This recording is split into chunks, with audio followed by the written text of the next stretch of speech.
আমি আজকে এসেছি টাঙ্গাইল ডিস্ট্রিক্টের সখীপুর থানার বৃহত্তম পাইকারি বাজার কাঁচামালের হাট তক্তারতলা বাজারে। এটা হচ্ছে মুরগির হাট, হাঁস মুরগি এখানে বিক্রি করা হয়। আমি এখন যাব হাটের ভিতরে ধীরে ধীরে। এখানে একটু সবসময় 12 মাসই পানি বেঁচে থাকে, এই রাস্তায় কখনো শুকায় না, তাই এখানে একটু জ্যাম জ্যাম থাকে রাস্তায়। এই তো আমি এসে গেলাম হাটের শুরুতে। অনেক ভিড় এখানে।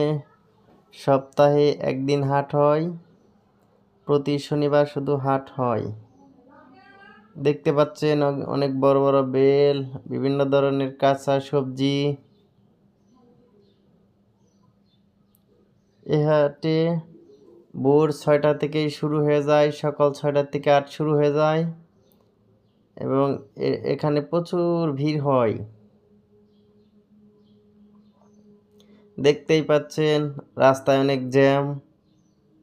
এপাশে হচ্ছে শুটকি মাছ, এখানে তরমুজ পাইকারি বিক্রি করা হয়।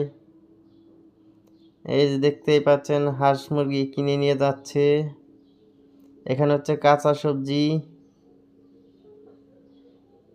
এখন আমি হাটের ভিতরের দিকে একটু প্রবেশ করব। এখানে বিভিন্ন ধরনের হরেক রকমের জিনিস, আপনার প্রয়োজনে যা যা লাগবে কাঁচা সদাই সবই আছে। পেঁয়াজ, কাঁচামরিচ, শসা, আলু, দাঁড়া শাক, বেগুন, টমেটো,